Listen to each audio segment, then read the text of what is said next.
Berlin 1938।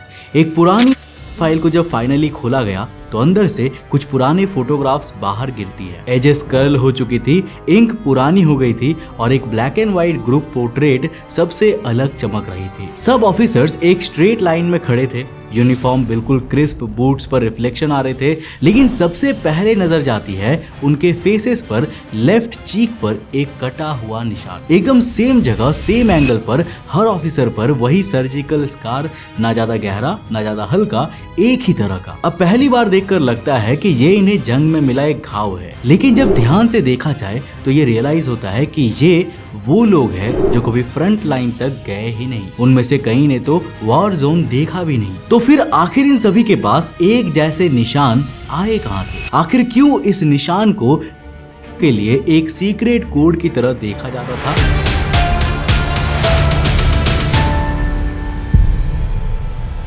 और आखिर officers के चेहरे पर बने सीक्रेट कोड में क्या छुपा हुआ था? और सबसे शॉकिंग बात कि आखिर ये निशान भारत के राजपूतों के तिलक विद ब्लड ट्रेडिशन और अमेरिका के गन फाइट से कैसे जुड़ा है, जानेंगे आज के इस एपिसोड में। सो हेलो गाइस, मैं हूं कौशिक और चलिए शुरू करते हैं एक और नए एपिसोड को।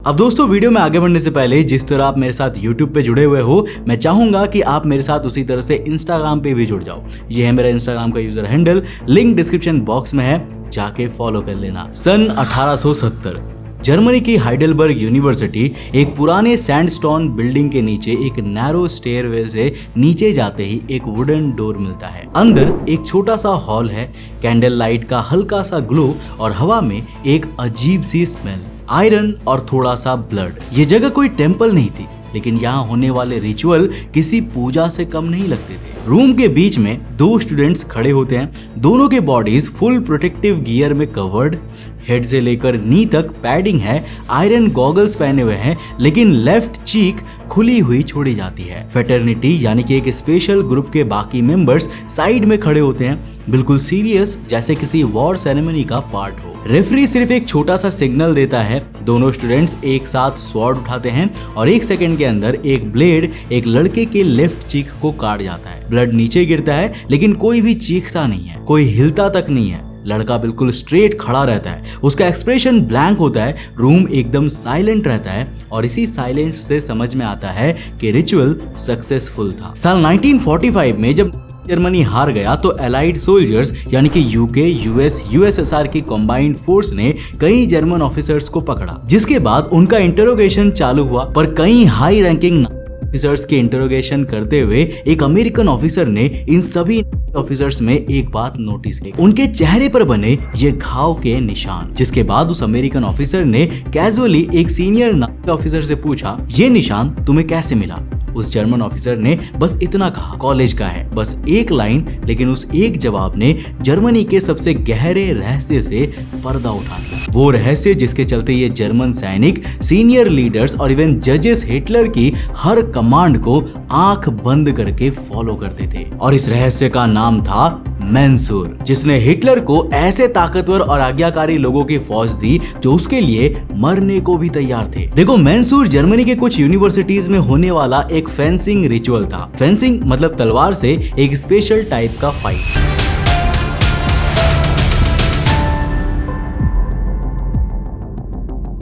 ये रिचुअल 16th सेंचुरी में शुरू हुआ था। पहले स्टूडेंट्स रैंडम फाइट्स करते थे, लेकिन धीरे धीरे इसमें रूल्स बन गए। जर्मनी में होने वाला ये खेल पूरे रूल्स पर साथ ही बेरहमी के साथ खेला जाता था, जहां एक गलत मूव सामने वाले की जान भी ले सकती थी। तो 19th सेंचुरी तक मैंसूर डुएल्स जर्मनी के टॉप स्टूडेंट ग्रुप्स का हिस्सा बन चुका था, जिसे फ्रेटर्निटीज यानी कि एक तरीके की स्पेशल सोसाइटी कहते थे।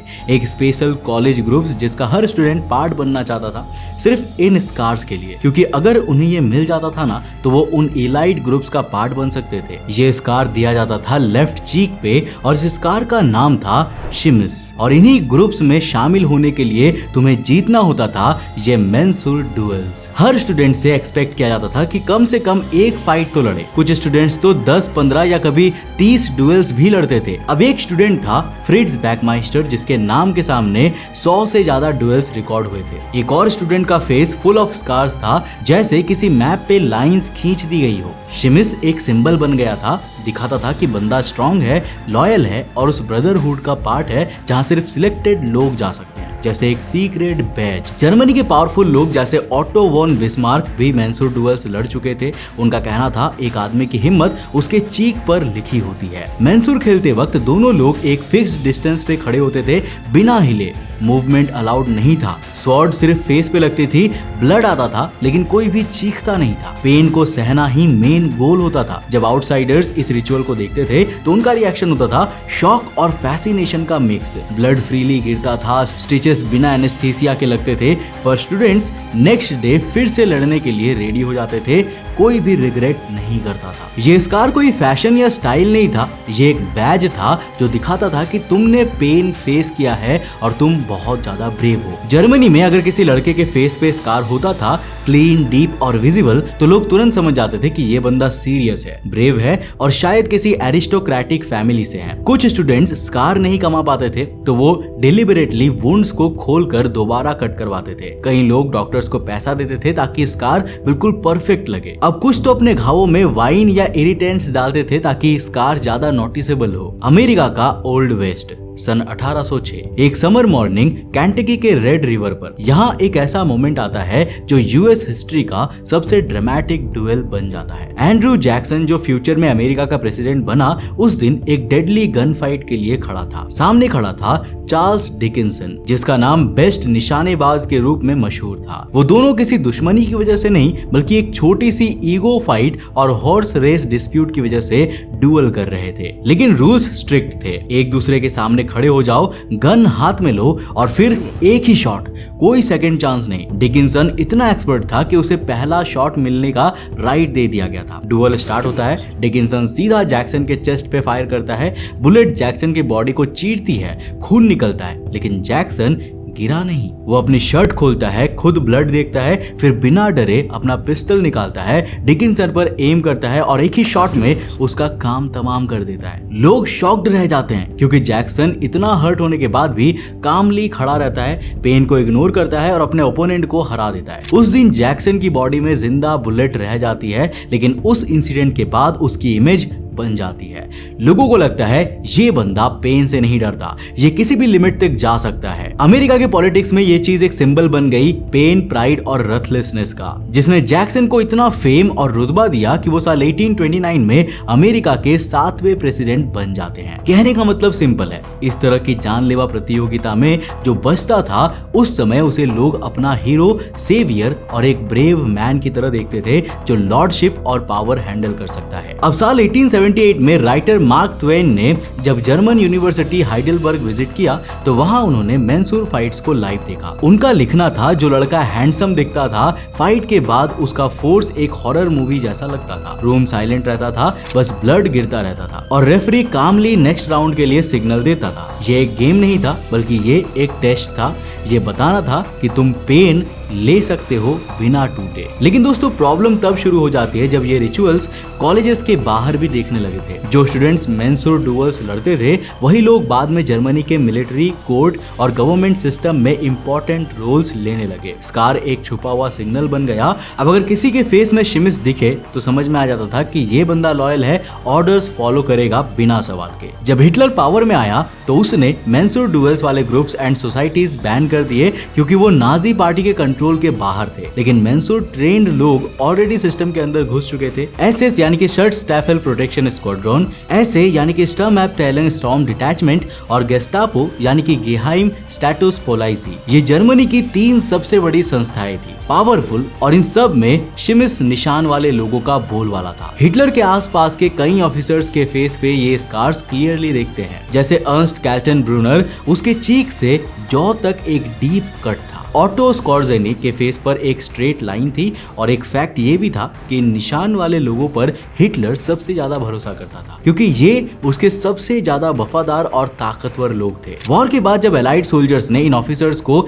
इंट्रोगेट किया तो उन्होंने नोटिस किया कि जिनका फेस पे स्कार है वो ज्यादा साइलेंट, ज्यादा काम और ज्यादा ओबीडियंट यानी आज्ञाकारी होते हैं। इसलिए अपने गवर्नमेंट में पावर संभालने के बाद शुरू में भले ही हिटलर ने मेंसुर डुएल्स बैन किए हो, पर इन लोगों की वफादारी ने ने उसे महसूस करवाया कि उसे ऐसे और लोग चाहिए जो बिना किसी सवाल के उसके लिए कुछ भी कर सके। इसलिए सेकेंड वर्ल्ड वॉर की तैयारी करने से पहले उसने 1936 में मिलिट्री स्कूल्स में मेंसूर डुएल्स ऑफिशियली इंट्रोड्यूस कर दिए। Same rules, same pen, same silence, sword से कट लेना और उसे बिना रिएक्ट किए सहना। पर इस बार तुम्हारा ये कट किसी कॉलेज सोसाइटी की मेंबरशिप नहीं बल्कि हिटलर के लिए तुम्हारी वफादारी साबित करता था। और जब सबके पास सेम यूनिफॉर्म हो तो स्कार ही बनता है असली आइडेंटिटी। वो बताता था ये बंदा ट्रस्टेड है, ये मेंटली ट्रेन्ड है, इसने पेन फेस किया है और बिना रिएक्ट किए इसका लॉयल्टी लेवल चेक हो चुका है। जिसके बाद यही निशान बनते थे सोल्जर्स और लीडिंग ऑफिसर्स के बीच अंतर। ये सिस्टम धीरे धीरे एक कास्ट सिस्टम बन गया। कोर्ट रूम या पार्लियामेंट में अगर कोई बंदा स्कार के साथ होता था तो लोग ये समझ जाते थे कि ये बंदा लॉयल है, पेन से डर नहीं लगता और हायरार्की को समझता है। अब ये रिचुअल सिर्फ जर्मनी या अमेरिका तक लिमिटेड नहीं था। इंडिया में भी पेन और लॉयल्टी को टेस्ट करने वाले रिचुअल्स हमेशा से एग्जिस्ट करते आए हैं। राजपूत वॉरियर्स का एक एंशिएंट रिचुअल था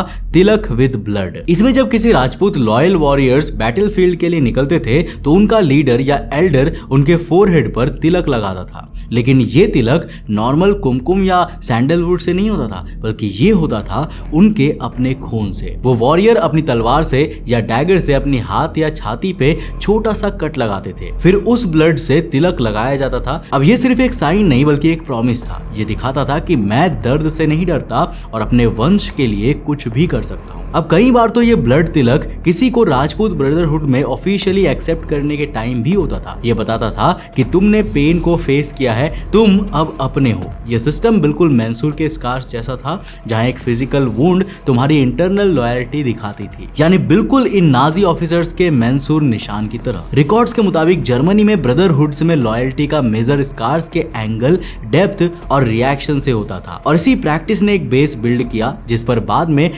पावर सिस्टम खड़ा हुआ। स्कार्ड फेस वाले लोग ऑर्डर्स बिना पूछे फॉलो करते थे। यही लोग बाद में टॉर्चर प्रोग्राम्स के लीडर बन गए थे क्योंकि ये लोग समझ गए थे कि पेन को कैसे यूज करना है और कैसे सहना है। मेंसूर शुरू हुआ था एक कॉलेज ट्रेडिशन के रूप में, लेकिन उसने बना दिया एक ओबीडियंस कास्ट। पर स्कार सिर्फ पहचान का टूल नहीं था, वो एक प्री वॉर फिल्टरेशन सिस्टम भी था। देखो, मेंसूर के स्कार के बिना तुम एलाइट स्टूडेंट फ्रेटर्निटीज में नहीं जा सकते थे, और अगर तुम उस फ्रेटर्निटी में नहीं थे तो लॉ, पॉलिटिक्स या आर्मी में हाई पोजीशन तक पहुंचना बहुत मुश्किल था।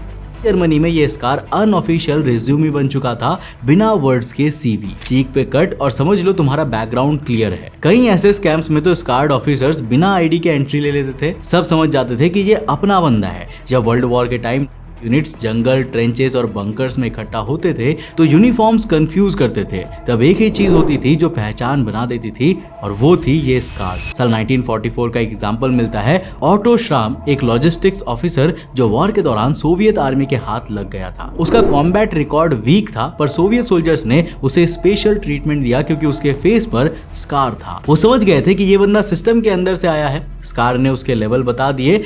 पार्टी के अंदर भी हिडन लॉयल्टी नेटवर्क्स थे। इन्हें ब्लैक ऑर्डर जैसे नामों से जाना जाता था। ये नेटवर्क बेजेस से नहीं, सिंबल से चलते थे, और सबसे पावरफुल सिंबल स्कार ही था। अब साल 1943 में बर्लिन में एक top secret interrogation file open होती है। फाइल का नाम मिटा दिया गया था, सिग्नेचर फेडेड थे, लेकिन एक लाइन डार्क इंक में बोल्ड लिखी हुई थी, scar is not a wound, it's a code. Decades बाद जब कोल्ड वॉर के हिस्टोरियंस ने इस फाइल को दोबारा खोला तब ये समझ में आया कि ये लाइंस बस एक कमेंट नहीं थी, बल्कि ये एक सिग्नल था, एक हिडन सिस्टम का जिसका पासवर्ड था शिमिस। वो स्कार जो एक टाइम पे स्टूडेंट ऑनर का सिंबल था, अब नाजी रेजिमे में एक सीक्रेट आइडेंटिटी बन चुका था। अर्नेस्ट कैल्टनब्रूनर जो नाजी जर्मनी का टॉप सिक्योरिटी ऑफिसर था, उसके फेस पे डीप स्कार था। वो स्कार ग्राज यूनिवर्सिटी के डुएल से आया था। वो कभी पब्लिक टॉपिक नहीं बना, लेकिन पार्टी के अंदर लोग समझते थे कि ये बंदा मेंटली प्रिपेयर है। ऑटो स्कॉर्जेनी, जिसे मुसोलिनी रेस्क्यू ऑपरेशन के बाद the man with the iron face कहा गया, उसका स्कार भी बैटलफील्ड से नहीं था। उसे ये निशान वियना के मेंसूर डुएल से मिला था। हिटलर उसे पसंद करता था क्योंकि उसके फेस का स्कार एक सीक्रेट लैंग्वेज में मैसेज देता था, मैं लॉयल हूँ, मैं ट्रेंड हूँ, मैं डेंजरस हूँ। जब वॉर खत्म हुआ और जर्मनी टूट गई तो कई लोगों के स्कार्स अब भी उनके चेहरों पर थे, लेकिन मीनिंग बदल गया था। पहले वो प्राइड का निशान था, अब वो शेम का निशान बन गया। वॉर के बाद कई यूरोप के अलग अलग पार्ट्स में भाग गए, उन्होंने नाम बदले, जॉब चेंज किया, पेपर्स जला दिए, लेकिन एक चीज छुप नहीं सकती थी, और वो था उनका ये स्कार। एक ऑस्ट्रियन एसएस ऑफिसर लुम्बरजैक यानी लकड़ी काटने वाला बन गया, लेकिन उसके पुराने दोस्त ने उसे सिर्फ उस स्कार से ही पहचान लिया था। एलाइड वॉर क्राइम्स टीम्स ने भी स्कार को क्लू की तरह यूज किया। ओल्ड फोटोज जूम करके चीक के स्कार को मैच किए जाते थे। जब डॉक्यूमेंट्स फेक हो जाते तब स्कार ही प्रूफ बनता था। तो दोस्तों, अब आप इतिहास के एक ऐसे चैप्टर को समझ चुके हो जिसके बाद आपको ये समझ में आ गया होगा कि आखिर क्यों हिटलर जैसे लीडर इतनी आसानी से जर्मनी का सबसे पावरफुल लीडर बन जाता है और क्यों उसके खिलाफ किसी दूसरे लीडर ने विरोध नहीं किया था, क्योंकि उसने सभी बड़ी लीडरशिप पर सिर्फ अपने ऑर्डर्स को फॉलो करने वाले लोग बिठा कर रखे थे और इन लोगों की पहचान थी ये निशान। अब अगर आप भी कभी नाजी ऑफिसर की फोटो देखोगे तो आपको पता होगा कि ये निशान क्यों है और इसका क्या मीनिंग है। उम्मीद है कि इस वीडियो से आपने कुछ नया जरूर सीखा। अगर सीखा तो इस वीडियो को लाइक कर देना, अपने दोस्तों के साथ जरूर शेयर करना। अगर आप नए हो इस चैनल पे तो चैनल को सब्सक्राइब करने के साथ साथ नोटिफिकेशन बेल ऑन कर देना। और अगर आपको ये वीडियो पसंद आए ना तो मैं आपको रिकमेंड करूंगा कि आप अगली वीडियो इसे जाकर जरूर देखना, जिसमें हमने बात किया है हिटलर के एक खोए हुए गोल्ड ट्रेन के बारे में। एक ऐसा ट्रेन जो कि पूरे सोने जवाहरात से भरा हुआ था और जिसे छिपा कर रखा गया था। वो फाइनली एक रडार में मिलता है, लेकिन आखिरकार उसे कहां पर छुपाया गया था और क्या वो हमें मिल पाता है, जानने के लिए इस वीडियो को जाकर देखना बहुत ही इंटरेस्टिंग है। मैं मिलता हूं आपको नेक्स्ट एपिसोड के साथ, तब तक के लिए बाय, जय हिंद।